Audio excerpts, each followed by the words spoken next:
El tema de hoy es una iglesia triunfante. ¿Cómo llegar a ser una iglesia triunfante? Vamos a la lectura bíblica.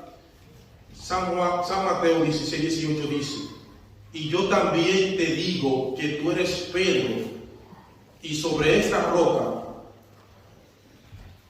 edificaré mi iglesia, y las puertas del Hades no prevalecerán contra ellas. Amén. En estas palabras el Señor Jesús edificó su iglesia sobre la verdad dicha por Pedro. Jesús emplea aquí un juego de palabras. Le llama Petrus, que significa una piedrecita, pero sobre esta roca dice, la roca enorme que es Jesucristo, Jesucristo va a edificar su iglesia. ¿Cuándo dicen amén? Amén. La roca es Jesucristo, el primero y gran fundamento de nuestra iglesia. Pedro afirma en Primera de Pedro que Jesucristo es la piedra principal, la piedra del ángulo, la piedra que los edificadores desecharon.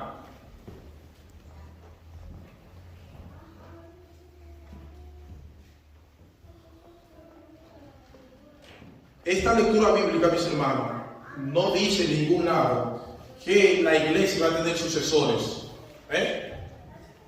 La puerta del Hades significa que la iglesia lucha contra Satanás y todas las fuerzas del mal que quieren destruir a su iglesia.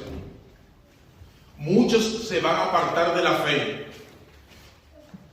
pero Jesucristo motiva a los hermanos del Nuevo Testamento a que deben de permanecer firme y fiel y no ser tibio en el nombre de Jesucristo. Amén.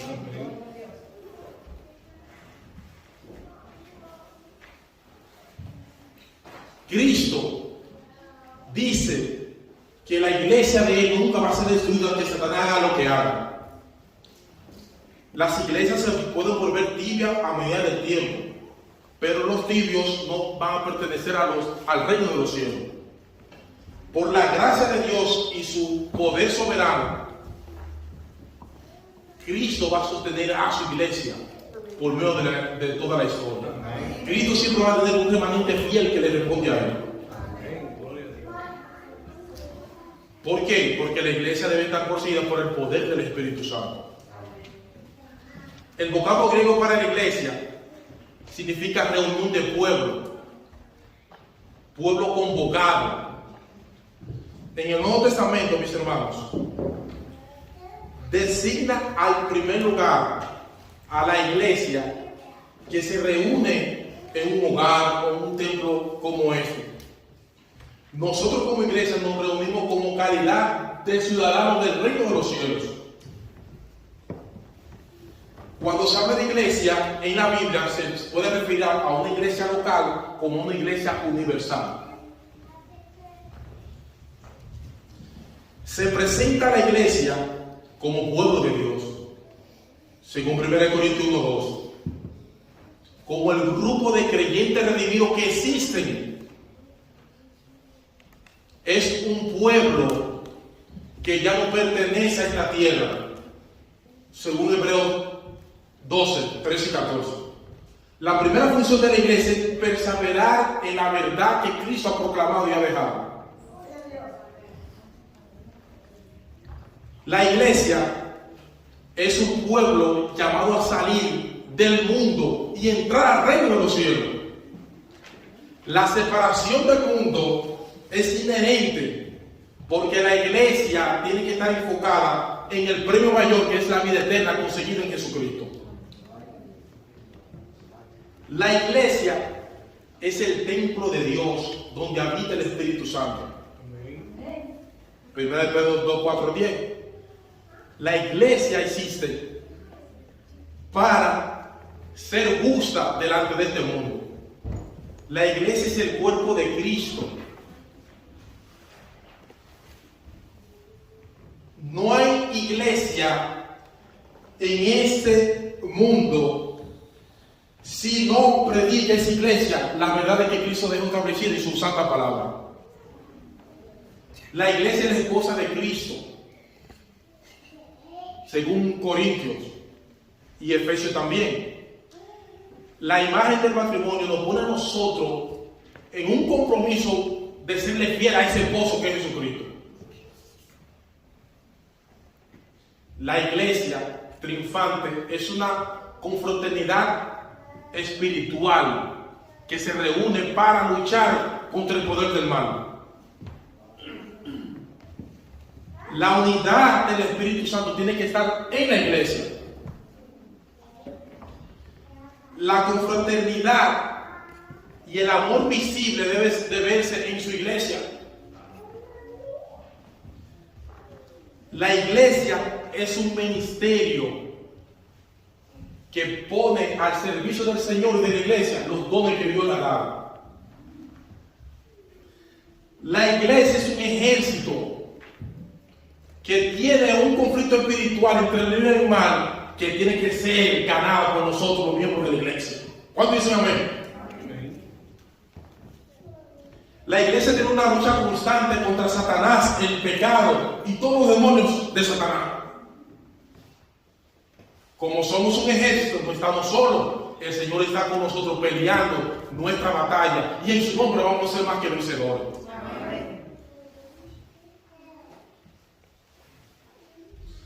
La iglesia es columna y baluarte de la verdad. Primero Timoteo 3:15. Miren, los cimientos que sostienen este edificio son las columnas. Si ustedes sacan la columna a esta edificación, así mismo la iglesia, si ustedes sacan la verdad a la iglesia se va a desplomar. La iglesia tiene que defender la verdad de los falsos maestros, de las falsas personas. La iglesia es un pueblo con una esperanza futura en el retorno de Cristo Jesús como segunda vez. San Juan 14:3 lo dice así. La iglesia es visible, somos nosotros, el miembro que está a su lado, somos las personas que la componemos, el adolescente, el joven, el adulto. La iglesia está integrada por vencedores. Pero también dentro de la iglesia hay tribu también hay cizaña. Tenemos que estar claros de eso.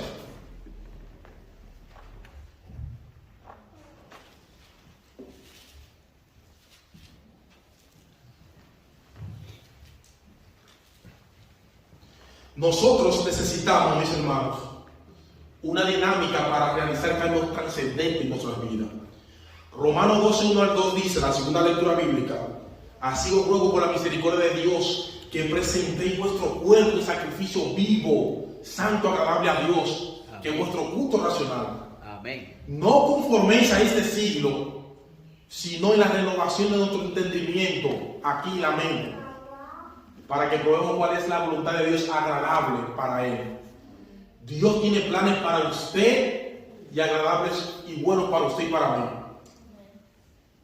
Él quiere transformarnos como un pueblo con una mente renovada, vivos para honrarle. Debido a que Él solo quiere lo mejor para nosotros, dio a su Hijo en la cruz para tu redención y mi redención. Entonces nosotros tenemos que ofrecerle sacrificio vivo al Dios del cielo. Considera el ministerio de Cristo aquí en la tierra. Pregúntese, ¿qué hizo Jesús mientras estuvo aquí en la tierra?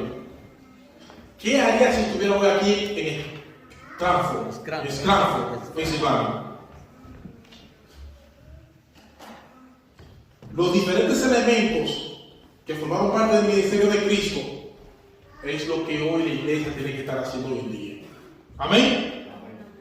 Él desea que todo lo que Él hizo mientras estaba en su cuerpo físico se siga haciendo a través de su cuerpo, que es la iglesia. Amén.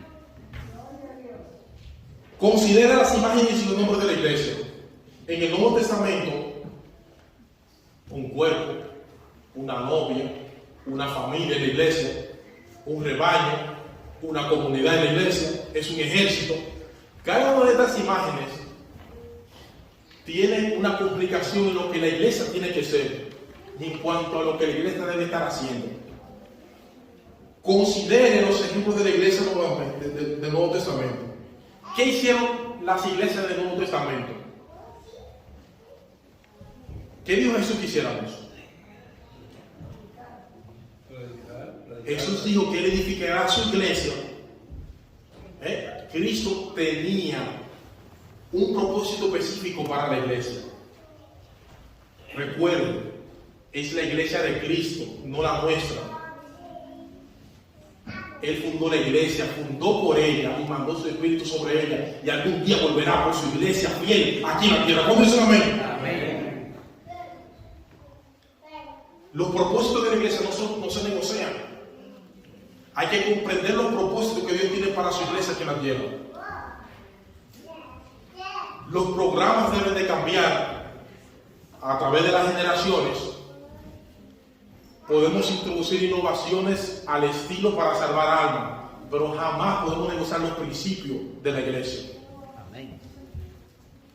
Seguir a Cristo no es solo una cuestión de solo de creer, sino que incluye el concepto, mis hermanos, de usted vencer. La vida cristiana no es una obra de teatro que usted es un actor solo. Hemos sido diseñados, amigos y hermanos, para vivir relacionados uno con otro. Primera de Pedro 1:3 dice, Dios nos concedió el privilegio a nosotros y pasar a la familia de Dios. Dios le ha dado a usted la iglesia como una familia espiritual. Esto es tremendo, mis hermanos. Dios desea que tú y yo seamos un modelo de su carácter. Es la percepción de la meta del discipulado. Cada creyente debe de crecer hasta que tenga el carácter de Cristo. Porque una cosa, mis hermanos, que usted debe de saber es que si usted y yo no somos igual a Cristo, no entraremos en el reino de los cielos. En San Juan, 1 Juan, él dice que él viene a buscarse a sí mismo. En San Juan 14, pero en 1 Juan dice que cuando él venga, nosotros le veremos tal como él es. Él viene por nosotros, mis hermanos.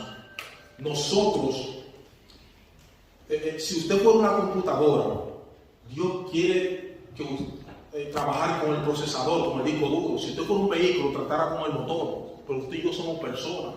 Usted tiene que decidir por usted mismo de seguir a Dios o no seguirlo. Nosotros diariamente, mis hermanos y amigos que se encuentran aquí en esta mañana, decidimos diariamente, cada segundo, cada minuto, hacia dónde nos conducimos, si a la perdición o hacia la salvación. Y Cristo quiere, y ha dejado en su palabra, los métodos y las doctrinas principales para nosotros reflejar su carácter.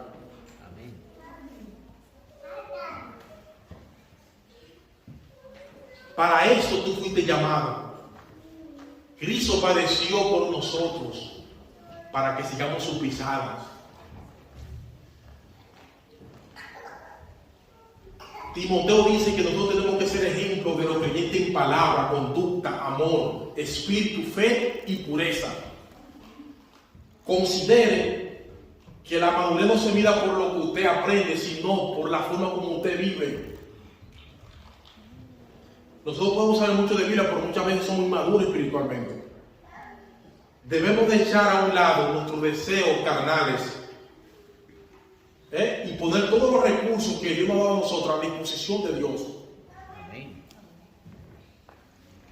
Dios siempre es el mismo, por los siglos. Amén. Pero debajo del cielo, si hay cosas que cambian, todo lo que ha ocurrido cambia. Las estaciones del año cambian. Nosotros nacemos, crecemos, nos reproducimos y morimos. Cambiamos. Nosotros experimentamos cambios en la salud, en el carácter financiero, en lo geográfico, en lo cultural. Todo cambia.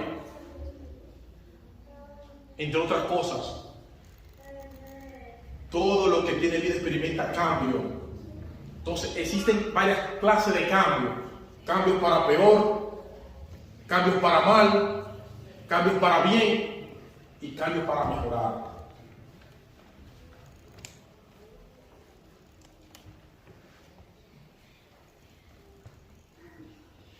El deseo de Dios en esta mañana es que nosotros somos personas que no solamente cambiemos, sino que cambiemos para lo mejor.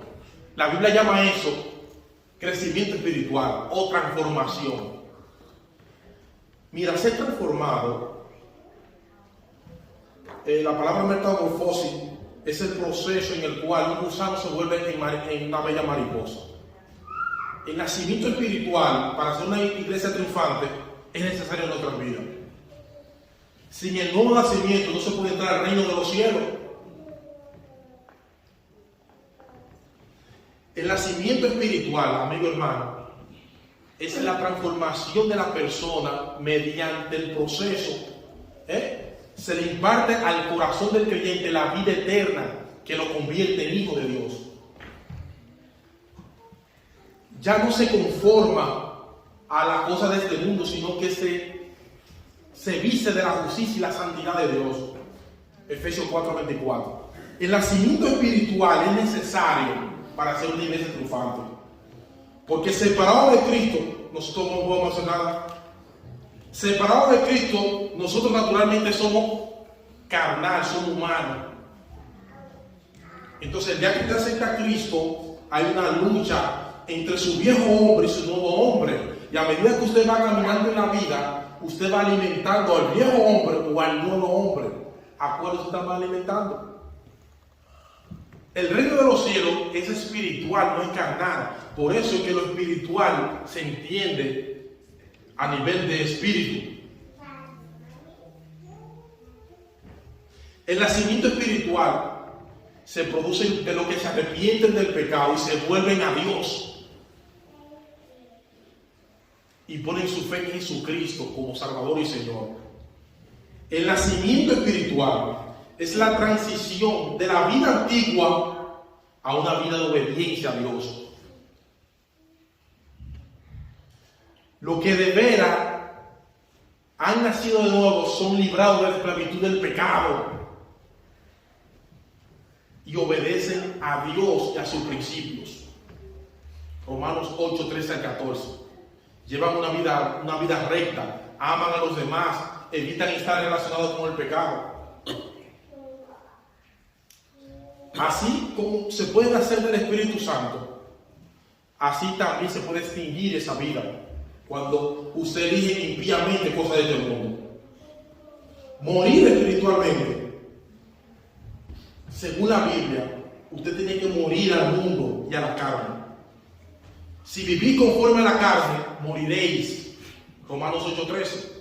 De modo que el pecado y el no seguir al Espíritu Santo extinguen su vida del reino de los cielos. Causa muerte espiritual y la exclusión del reino de Dios. En San Juan, capítulo 3, se encuentra el plan de salvación completo cuando Nicodemo fue de noche a Jesús. Muchas personas tienen la intención de cambiar para mejor, pero no lo logran porque no han aprendido a los pies del maestro. Entonces, recuerde siempre que el Señor en este tiempo está esperando que cada uno de nosotros seamos transformados a su semejanza.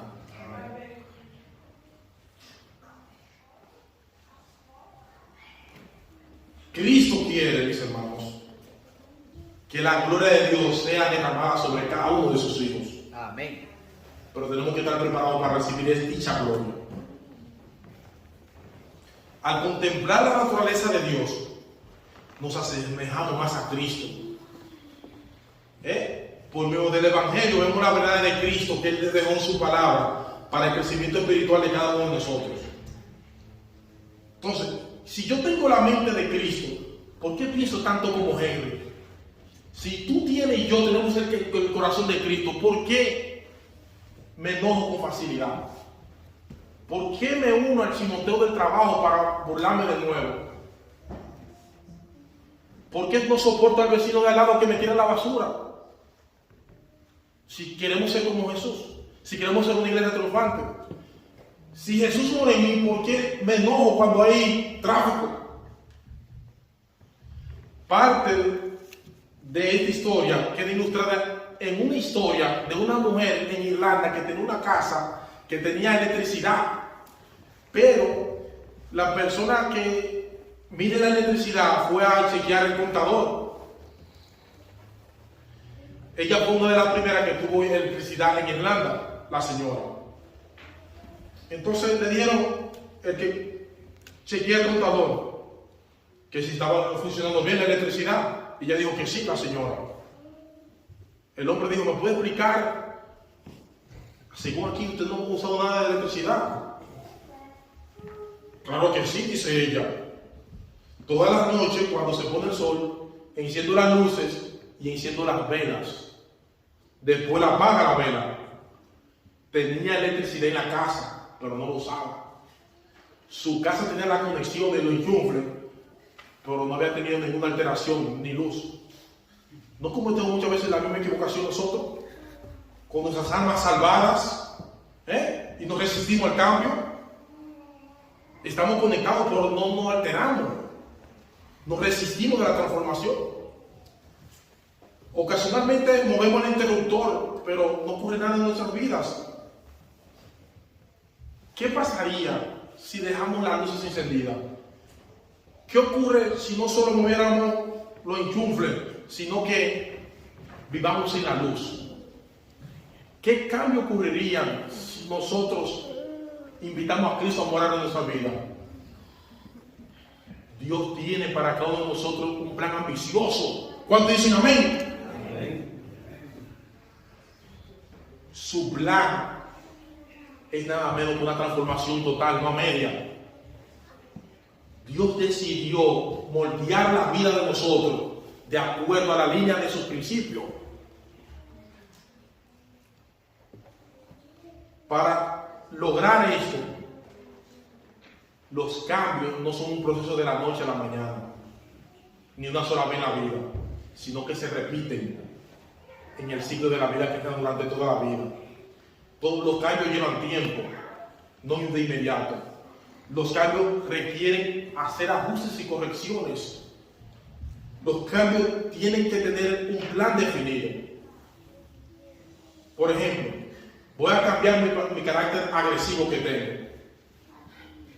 Poner un orden de prioridad usted debe de hacer y tiene que comenzar un día a la vez. Los cambios tienen que tener metas principales, mis hermanos. ¿Cuál es su meta principal en mi cambio? Alabar y glorificar a Cristo, no a la persona. Ahora bien, el grado de santificación mío, le digo de qué depende, hermano, del tiempo que yo paso en la palabra. Amén. Mire, hermano, oración sin palabra no lo va a santificar a usted. Eso no quiere decir que cada vez que oro tengo que estudiar la Biblia. Tú tienes que orar, pero tienes que consumir la palabra. Ayuno sin palabra no te va a santificar. Venir a la iglesia no te va a santificar si no hay consumo de la palabra. El consumo principal de usted y mío para la transformación es consumir la palabra de Dios. Sin palabra no hay vida. Según Timoteo 3:16 dice, hermanos, toda escritura es inspirada por Dios y útil para enseñar, corregir, para instruir en justicia, a fin de que el hombre esté preparado enteramente para toda buena obra. Pero ¿qué ocurre, hermano? Muchos no resistimos al cambio. Algunas razones, ¿cuáles son? Sienten temor a lo desconocido. Cambiar implica moverse a nuevas áreas, desconocidas muchas veces, sin conocerla de antemano. Implica salir del área de comunidad, donde usted se mueve para hacer algo nuevo. Pero en la Biblia leemos que Dios no ha dado espíritu de cobardía o de timidez, sino de poder. Amén. Para cambiar en el nombre de Jesús. Amén. Sin fe es imposible agradar a Dios. Amén. El factor riesgo, otro elemento que la gente le tema a los cambios. No se puede cambiar sin usted tomar riesgo.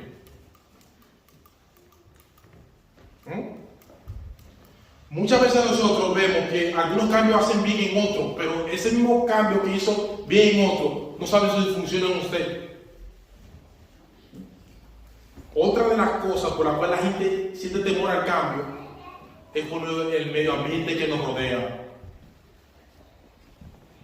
Nosotros, muchas veces, hay personas en este país, de Estados Unidos, mis hermanos, de Bolivia, de Colombia, de Guatemala, de cualquier país, de Dominicana, de Ecuador, que vienen a este país y tienen 35 y 30 años, 25 años, hermano, y creen que las leyes de su país, de Colombia, de Bolivia, funcionan aquí.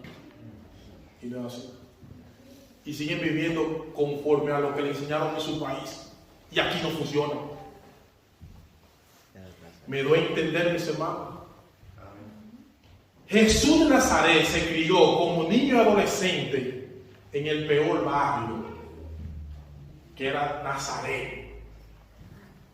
Y Natanael le dijeron, y de Nazaret puede salir algo bueno. Ve tú y ve.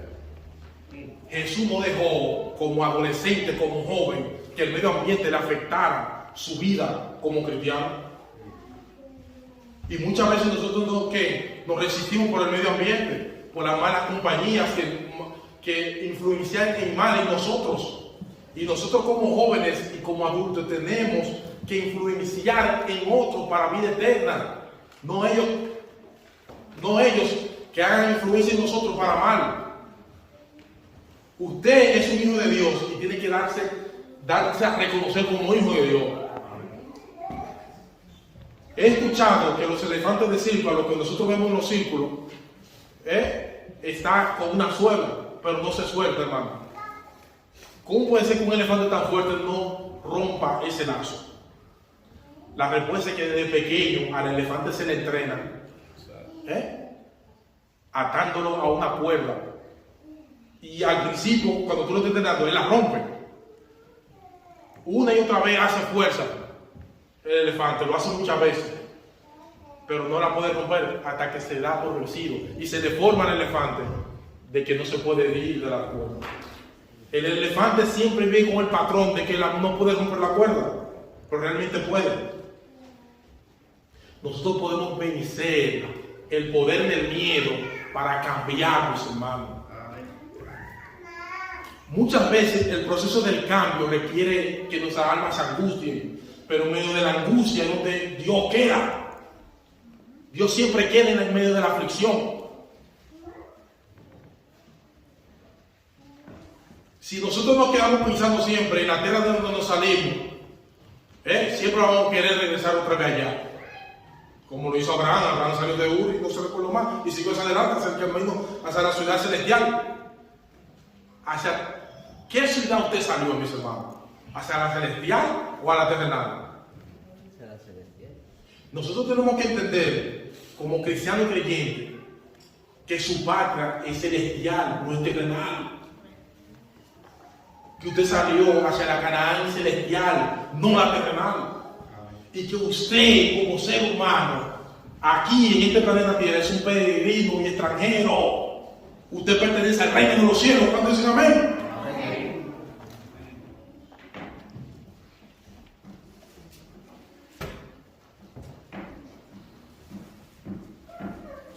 Hay que esperar con perseverancia y paciencia el cambio que Dios quiere hacer en nosotros. ¿Por qué? Porque Cristo viene pronto, mis hermanos. Amén.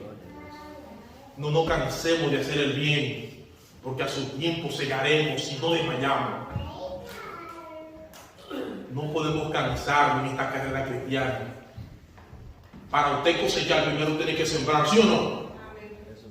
Los cambios trascendentales e impactantes de nuestra vida requieren sacrificio de parte de nosotros. El cambio es un proceso que requiere tiempo, dijimos anteriormente. Entonces, algunos cambios suceden más rápido que otros. Unos son más dolorosos que otros. Cualquiera que sea la situación, necesitamos tener en cuenta los siguientes pasos para efectuar cambios para una iglesia triunfante. Número uno, la mente. Si podemos cambiar la manera de pensar, cambia todo lo demás. No se puede hacer cambio trascendental si usted no cambia su manera de pensar. El ingrediente de la información es necesario para el cambio. El enemigo lo sabe muy bien y por eso él dice en Oseas 4:6: mi pueblo pereció por falta de conocimiento. Cuando nosotros recibimos luz, nuestros ojos se abren, podemos caminar claro. Siempre la información nos da revelación de parte de Dios. Tenemos que leer las Escrituras. La transformación es la medida para la transformación que Dios quiere hacer en nosotros. Tenemos que aprender a oír y aprender a oír. Por eso en Apocalipsis repite: el que tiene oído, oiga lo que el Espíritu dice a ¿qué? A la iglesia. Dos, actitud. Luego de cambiar la mente, tenemos que cambiar la actitud. Nuestra actitud es la expresión. Es la diferencia, la actitud de ganar o perder, fallar o tener éxito. La actitud no es apariencia, habilidad. La actitud puede ser positiva o negativa, de fe o de incredulidad, de vencer o de salir derrotado. La actitud, mis hermanos, hace que usted enfrente una enfermedad exitosa o no.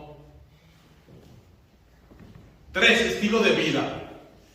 No se puede cambiar un estilo de vida si usted no cambia la mente y la actitud. Y muchos ejemplos bíblicos lo hay. Cuando usted aplica los principios de la palabra de Dios a su vida, dice que usted conocerá la verdad y la verdad os hará libre. La vida cristiana es una conexión diaria con Dios. El día que usted se desconecta de esa comunión diaria con Dios, se pierde todo. Por eso es que lo que usted hizo ayer para su vida cristiana no le sirve para hoy. Lo que usted hizo hace 10 años, 3 años por su vida cristiana no le sirve para hoy. Porque el cristianismo es una comunión constante, diaria con Dios. Y cuando usted pierde esa conexión, entonces usted deja de ser parte de la iglesia triunfante. Ya para concluir, mis hermanos, tenemos que tener que reconocer la necesidad del cambio. Tenemos que saber cómo estamos en el presente y qué tenemos que cambiar para el futuro. Y es bueno usted irse a solas con Dios y hablar con Dios. Señor, mira, yo tengo defectos, tengo errores, yo quiero que tú me ayudes, ven que yo no puedo solo. A solas, en la meditación, en la oración. Señor, yo quiero que tú me saques esos sentimientos rencorosos. No quiero que esta característica de odio o de maleza me afecten a mí y a otros también. Yo quiero tener actitudes que sean saludables para mí y para otros. San Juan 3:3 dice que quien no nace de nuevo no entrará al reino de los cielos, mis hermanos. Nicodemo era fariseo y miembro del concilio y tenía defecto. Nicodemo, Señor, estaban celosos muchos fariseos, celosos, pero Nicodemo no. Nicodemo fue de noche a Jesús. Indagaba, investigaba, creía que Jesús tenía la verdad. Aunque él era un erudito y sabio, Nicodemo fue a Jesús para instruirse. No importa cuán inteligente tú seas, debes de acercarte a Cristo. Amén. Con un corazón abierto y dispuesto a cambiar. Nicodemo no cambió de una vez ese día. No, Nicodemo no cambió ese día de una vez. Después, cuando él estudió y examinó a Jesús personalmente, hablaba en público de Jesús.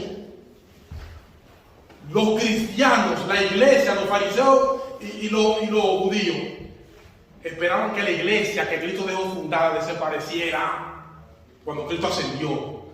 Y Nicodemo, mis hermanos, con sus recursos que tenía, sostuvo la iglesia y se quedó pobre en los recursos de este mundo, pero rico para el reino de los cielos. Tú y yo tenemos que ser como Nicodemo, porque Nicodemo fue uno de los personajes de la Biblia que luchó para que la iglesia fuera una iglesia triunfante. Amén. Y usted y yo somos para tales cuestiones. Yo espero que Dios te bendiga en esta mañana. Amén. Que Dios nos ayude a ser una iglesia triunfante, que nos dé fuerza de voluntad para hacer su voluntad. Por nosotros mismos no podemos, pero en el nombre de Jesús sí podemos y somos más que vencedores. Amén. Que Dios te bendiga y que Dios te guarde.